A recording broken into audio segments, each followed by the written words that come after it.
हमें बताया जाता है लेडी अफीलिया जो कि एम्प्रेस की एक रिलेटिव है और उसकी एक बेटी भी है और वो एक डाइवोर्सी है।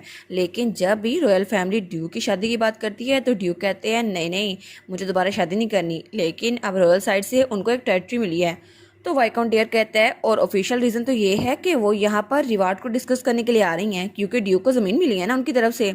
लेकिन हमको पता है कि वो लोग यहाँ पर शादी के बारे में भी डिस्कस करने आ रहे हैं। तो लुलू कहती है बिल्कुल वो लोग फादर को टारगेट कर रहे हैं, है ना, और इसके अलावा तो क्या हो सकता है, लेकिन ये रिएक्शन मुझे पता करना होगा। तो वो कहता है जी बिल्कुल, वैसे भी डचेस की पोजीशन बहुत अरसे से खाली है तो मुझे लगता है वो इस पोजीशन को लेना चाहती हैं, इसलिए यहाँ पर आ रही हैं। तो हमारी उन कहती है ऑफ कोर्स, तो फादर तो भी बहुत ज़्यादा यंग है लेकिन फिर भी डचेस की पोजीशन खाली है ना तो बड़ा मसला हो जाएगा। तो तब हमारी उन कहती है लेकिन फिर भी अगर किसी को शादी करनी है तो उसको खुद सिलेक्ट करना होगा ना, रॉयल फैमिली को चूज करने का हक किसने दिया है? क्या वो फेरथॉन फैमिली पर स्पाई भेजने वाले हैं? तो तब आइकन रूट कहता है एनीवेज वो यहाँ पर आ रही हैं लैंड के बारे में डिस्कस करने के लिए क्योंकि वो ट्रांसफर हो रही है, उसके अलावा हमें मना करने की कोई रीज़न नहीं मिलती। तो हमारी बहन कहती है ये रॉयल फैमिली मेरी जान नहीं छोड़ती। और तब वो सोचती है लेकिन यहाँ पर सब लोग इतने खामोश क्यों हैं, सिर्फ मुझे इस बात से फ़र्क क्यों पड़ रहा है, मेरे भाई तो इस बारे में कुछ नहीं बोल रहे।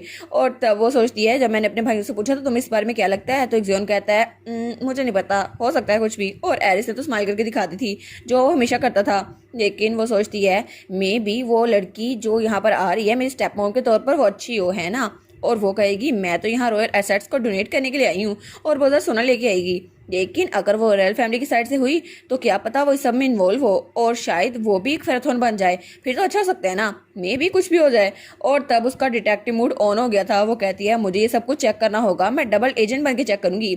और तब हमें एक हफ्ते बाद का सीन दिखा जाता है जब वहाँ पर एक बग्गी आकर रुकती है तो बटलर वहाँ पर आता है। वो कहता है वेलकम लेडी अफीलिया, और वहाँ पर एक लड़की और उसकी बेटी उतरती है जिनके बाल एक जैसे थे। तो वो लड़की कहती है थैंक यू सो मच इतने वार्म वेलकम के लिए।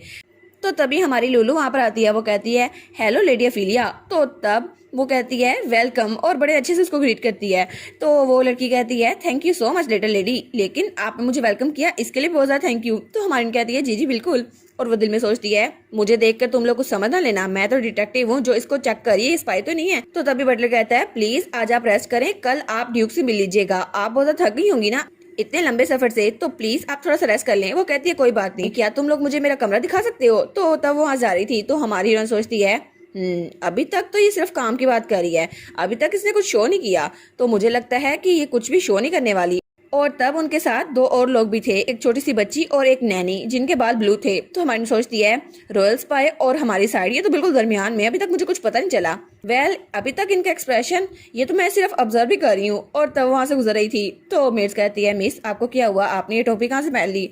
वो कहती है अच्छा ठीक है, लेकिन मुझे लगता है कि फादर पॉलिटिकल मैरिज को निगलेक्ट कर देंगे और अगर ऐसा हुआ तो बाद में वो पछताते रह जाएंगे, तो मुझे इस मौके को ज़ाया नहीं करना चाहिए, मुझे देखना चाहिए कि डैड इसको पसंद करते भी या नहीं। तो ड्यूक सोचता है आखिर मेरे बारे में बात कौन कर रहा है, क्योंकि वो तो अपने ऑफिस में बैठा हुआ था। और तब हमें अगली सुबह का सीन दिखा जाता है जब लेडी ऑफिलिया ने उसे लंच के लिए बुलाया था। तो हमारी सोचती है ग्रेट, मैं बहुत ज़्यादा क्यूरियस थी कि आखिर वो लोग क्या बात करने वाले हैं, लेकिन सीरियसली वो सोचती है अगर मुझे इनवाइट करना ही था तो ब्रेकफास्ट से पहले बता देते ना। अब देखो सही मैंने इतना पेट भर के खाना खाया था। और वो अपनी कैप और शॉल फेंक देती है। वो कहती है ठीक है मुझे थोड़ी वॉक करनी चाहिए ताकि खाना हजम हो जाए। और तभी वहाँ से गुजरती है, लेकिन तभी उसे वहाँ बैठी कोई बच्ची नजर आती है। वो कहती है कि यार ये कौन है? और वो कहती है ये बच्ची, ये तो मैंने कल देखी थी ना, जो उनके साथ आई थी, है ना, लेडी ऑफिलिया के साथ। तो वो कहती है क्या ये यहाँ पर खेल रही है? वो कहती है तुम यहाँ पर करके रही हो? तो वो बच्ची डर जाती है। वो कहती है क्या? तो रोने लग जाती है। वो कहती है मुझे माफ़ कर दें, सॉरी। तो हमान कहती है क्या सॉरी? वो कहती है सॉरी सॉरी, मैं बहुत ज़्यादा सॉरी हूँ। तो हमान कहती है एक मिनट रुको सही, मैं बिल्कुल ठीक हूँ, कोई बात नहीं, तुम्हें माफ़ी मांगने की जरूरत नहीं है। और तब उससे कहती है क्या तुम्हें चोट लगी है? तो वो बच्ची कहती है क्या चोट? तो वो कहती है नहीं, बच्चे अगर ज़्यादा देर बाहर रहे तो उनको ठंड लग जाएगी, इसलिए मुझे यहाँ नहीं आना चाहिए, और वैसे भी मैं उनकी इजाज़त के बगैर बाहर नहीं आ सकती। तो हमारी सोचती है क्या इजाज़त के बगैर? लेकिन वो सोचती है ये तो उसकी बेटी एमिलिया की एज की है ना, लेकिन इसको तो ठीक होना चाहिए था, लेकिन ये लड़की ये तो ज़्यादा डरी सहमी क्यों है? तो तब वो बच्ची कहती है नहीं नहीं मैं डरी सहमी नहीं हूँ, मैं बिल्कुल भी डरी सहमी नहीं हूँ, मुझे कुछ नहीं हुआ।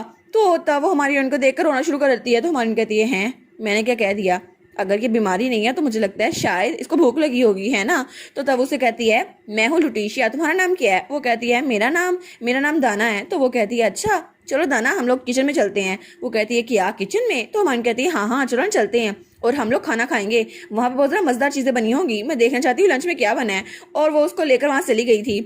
और तब सीन चेंज होता है और हमें दोपहर में लंच का सीन दिखा रहता है जब हमारी हीरोइन वहाँ प्लेट में कुछ खा रही थी, लेकिन वो सोचती है मैं कितनी ज़्यादा फूलिश थी, अगर मुझे पहले पता होता कि मैं वाकई जाने वाली हूँ लेकिन मुझे लंच दोबारा से करना पड़ेगा तो मैं ना ही खाती। तो उसका डैड कहता है लूलू क्या तुम्हें भूख नहीं लगी? वो कहती है नहीं नहीं ऐसा नहीं है, लेकिन उसका पेट तो पूरा भरा हुआ था। वो सोचती है मैंने ब्रेकफास्ट भी ज़रा खा लिया था और मैं उस बच्चे के साथ गई थी तो मैंने लंच भी पहले खा लिया, अब मुझसे कुछ खाया नहीं जा रहा। वो कहती है मैंने तो पहले बहुत कुछ खा लिया है और अगर मैंने कुछ और खाया तो बस मैं तो गई काम से। तो तब उसका डैड कहता है अगर तुम अभी नहीं खाओगे तो मैं बाद में भूख लग जाएगी। वो कहती है नहीं नहीं मैं बिल्कुल फुल हूँ। तो उसका डैड उसे उठा के अपनी गोद में बिठा लेता है। वो कहता है तुम्हें खाना होगा ना? तो हमारी सोचती है नहीं नहीं मुझसे नहीं खाया जाता। और वो कहता है अगर तुम अच्छे से खाओगी ना तो मैं तुम्हें तुम्हारे हाथ जितनी डायमंड रिंग खरीद के दूंगा। तो वो सोचती है कि यार एक छोटी सी बच्ची को डायमंड से फुसला रहे हैं लेकिन अब तो मुझे खाना ही पड़ेगा।